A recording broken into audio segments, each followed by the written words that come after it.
do something a little bit different because I noticed that in the run-up to and release of Final Fantasy XVI, there was a small but growing group of people online who began to say that they had problems with this newest release in the famous RPG franchise. This time produced by Creative Business Unit 3, the team behind the extremely popular Final Fantasy XIV. Dude, I just want to say though, Creative Business Unit 3 is like, they're like on a roll right now. They're like their most profitable outlier for Square Enix right now in terms of game development. They're just kicking ass, personally, I think, with all their games. MMORPG. And at the time, I felt like I understood 16 is a different direction for Final Fantasy and one that some people will either like or not like, and that's totally fine. But over the months leading to release and with the drop of the demo, and now at launch, that not for me has kind of morphed into a not my Final Fantasy. A sort of catch-all phrase that I think harkens back to what is really a non-existent era where we all knew what Final Fantasy was, and 16? Well, it ain't it. Which is nonsense. There's never been a this is what Final Fantasy is. Every single Final Fantasy game has pushed the boundaries of what the franchise was before, and every single one is different. Even if those differences are only in storytelling or... Yeah, the only difference I see the difference in with all the games is the fact that there's no turn-based anymore. 13, like I said before, was the game that they left entirely afterwards. Like, after 13 Lightning's Return, that was it. Unless you're talking about the mobile game releases. Like, turn-based was over. I'm not talking about Mobius, obviously, but after that it was over with. They started going into a more action RPG side, which I thought was more fun. Because after a while, the older I honestly got tired of the turn-based shit. And I wanted more. I was looking for more in terms of what they could do with Final Fantasy. World building. So when, for example, I watched SkillUp's review of the game, which, by the way, a good review, dude makes great content, it bugged the hell out of me that the video opened with, in Square Enix's haste to evolve this franchise into something new, they've left behind far too much that made Final... So he watched the SkillUp too? Damn, yeah, I wasn't a fan of it.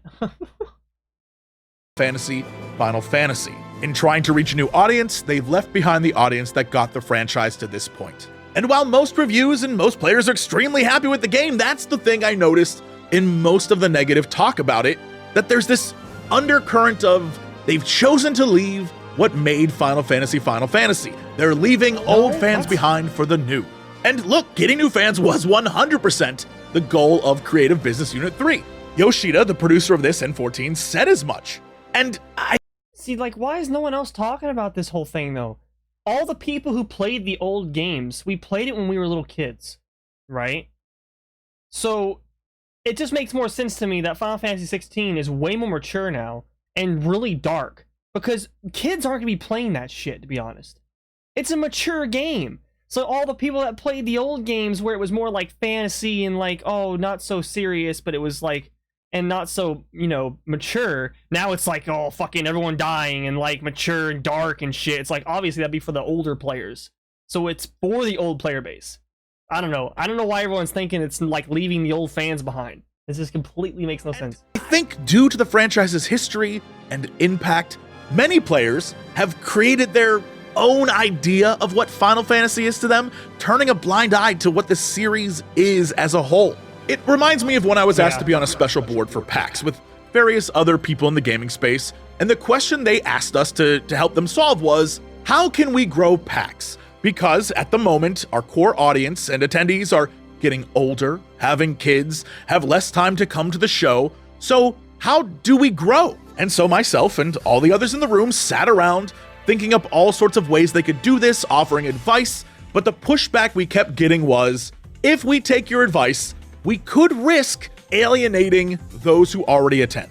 And so the conversation would devolve into, what is the point of having us here if you're afraid to take the big risks? The only way you grow is by doing this. On this very channel, one which I have had probably far too long, I spent 10 years doing Let's Plays. And then the ecosystem changed, and Twitch is where you went to go watch Let's Plays, and YouTube Let's Plays kind of died off unless you had some sort of gimmick or some sort of fun goof thing that you were doing. For the most part, most people didn't want to watch complete Let's Plays on YouTube. Especially from someone who, in gaming space or influencer or content creator terms, Like lately, I started uploading my like whole Let's Plays of Final Fantasy, and like I've started noticing that even people like doing Let's Plays of certain games, no one watches Let's Plays on YouTube anymore. Like very, very few people do.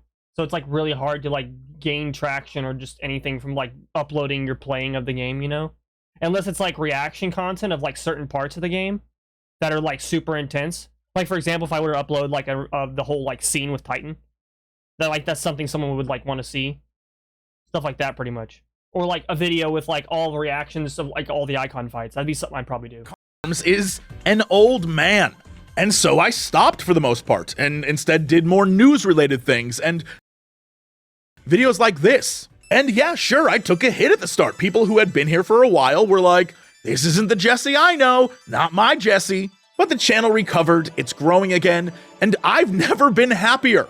And that is what's happening to Final Fantasy. In order to keep the franchise around another 30 years, they have to grow and change and become something that more reflects what today's gamers want. And going back to SkillUp's review, just see, like I always dreamed, and like in my mind, always saw, and a lot of people from Final Fantasy saw this too, like the icons to me were supposed to be these massive, like godlike beings.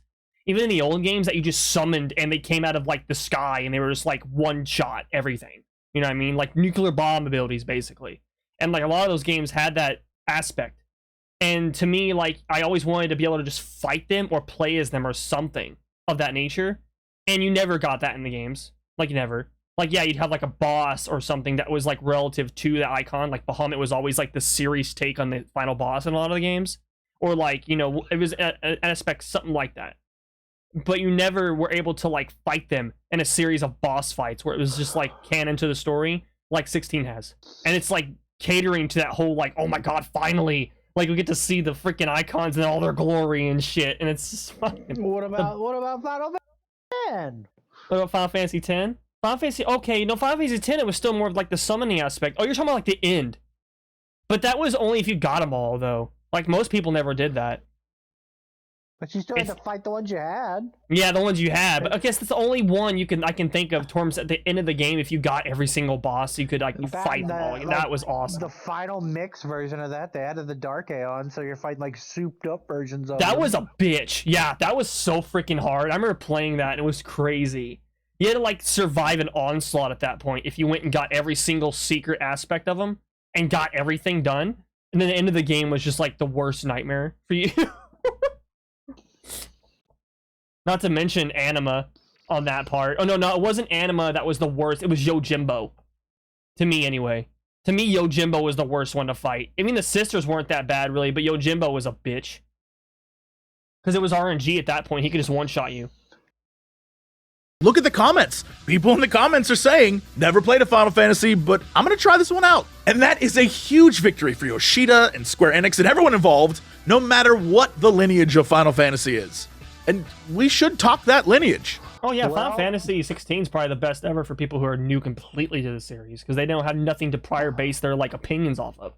Final Fantasy is a series that has always been about taking risks. The name Final Fantasy comes partially from the fact that it was Sakaguchi's last attempt, his final risk at creating something before giving up on game dev altogether. But the game was a hit, and each iteration since has taken the same risks. The rest is history. A history worth talking about, because I'm still asking the question, when was Final Fantasy Final Fantasy? And more importantly, how do you even define what that means? Clearly, we're gonna include music. The music has always been amazing in Final Fantasy. Oh, yeah. The visuals, even back in the Sprite in Mode 7 days, were stunning. Then maybe when you say it's not Final Fantasy, you mean the combat system. How it's not turn-based, or it looks different. You miss the active time battles, which really haven't been a thing since 2001 in Final Fantasy X. Final Fantasy 11 and 14 are MMORPGs and have MMORPG-style combat. 12 did away with random encounters and made enemies visible on the map. The active time battle system became the active dimension battle system and introduced gambits. 13 returned to a variant of the ATB system, although with much more button mashing. Yeah. 15 introduced an action-based system called the... Yeah, 13's when they finally like took it and like retwisted it and tried it again, and I thought it was fun. I honestly loved 13's time-based system they had. But then that's when they decided, we're done with it afterwards, even though that was pretty fun. active cross battle, which instead of a menu, players mapped buttons on a controller. They're all over the place. And the active time battle system of old wasn't really introduced until Final Fantasy 4 and 5, and then 5 had the job system, which was a whole other thing, and then that wasn't in Final Fantasy 6. So I guess then maybe when you're saying it's not your Final Fantasy, you're talking about the setting or the world building.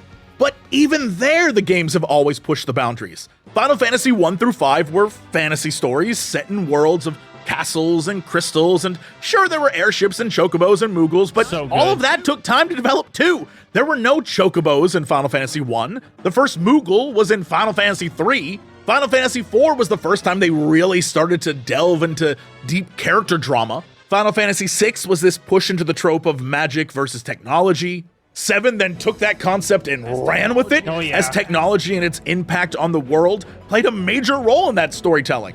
Hell, you spent the first part of that game in a giant city, dystopian cyberpunk setting, which was shocking at the time. 8 is about teens and floating schools battling other school kids and then witches. 9 is a return to fantasy as a tribute to the games that came before it. And then 10 brings us the world of Blitzball, big cities, and a world that for the first time is kind of modeled off something different compared to the other games, this time being inspired by Southeast Asia. 11 is straight up an old school MMORPG with fantasy tropes abound. 12 is a return to magic versus technology and a vast desert-filled world, echoing more Star Wars than Final Fantasy. 13, 1, 2, and 3 are straight up anime as hell and set in a semi-futuristic world. And 15 is literally 4 dudes pushing a car to the song Stand By Me. And I saved 14 for last since it's ongoing, and honestly, since Yoshida produces this game as well, it makes sense to save this for the end of the list. If you don't know the history of this game, just go watch the No Clip documentary. It's amazing. Yeah, I can't stomach people who talk shit about 14 anymore. With all my years I've been playing the game, like I can't even myself talk shit about 14. I mean, I can talk shit about its past. Everyone can, you know. But at this point, with like the amount of work and effort the dev team has put into it to try to like do their best, like literally their best to cater to the community and like try to make the game good, it's just, I mean, why would you get mad about that, about what's not in the game, you know? I mean, they keep adding and giving constantly. Like if you just talk shit about 14, you might as well just stop playing fucking MMOs, because that's like one of the best ones. It's so good. But it also clearly establishes that 14 is a love letter to every single one of these other games I mentioned. Yoshida and the team love Final Fantasy. There is absolutely no way they would set out to ruin that.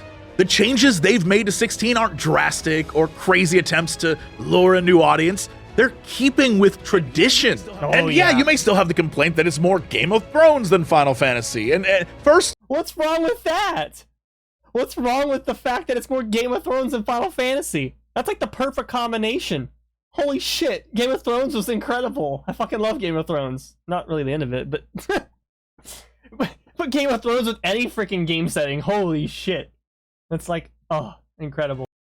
I feel like a lot of people are still upset about Game of Thrones. Look, it hurt me too. That ending sucked. But it's still like a loaded phrase. It's akin to calling something the Dark Souls of. There's this connotation that they're not trying to do anything new. They're just trying to copy something else and lure people in. But I still feel like that complaint is off the mark. Like, I don't understand what you mean by that. I don't think you mean fantasy settings. There have been fantasy settings in Final Fantasy games forever. Is that it's trying to be more adult, more mature, have sexual situations, violence, swearing in that fantasy setting? Oh, you mean like real life scenarios? Oh my god, is it not game enough for you? Or fake enough for you? Is it too real? Aw, I'm so sick of people. I swear. I mean, you probably didn't play or like Final Fantasy Tactics then, because that game is Game of Thrones as shit.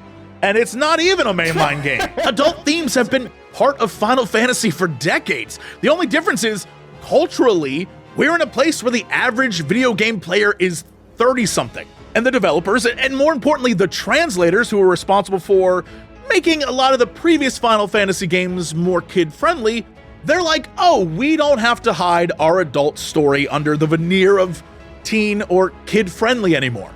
Just some example. The older I get, I'm so sick of kid-friendly games. I just probably because of my age, to be honest. But the older I get, I need more of that mature environment.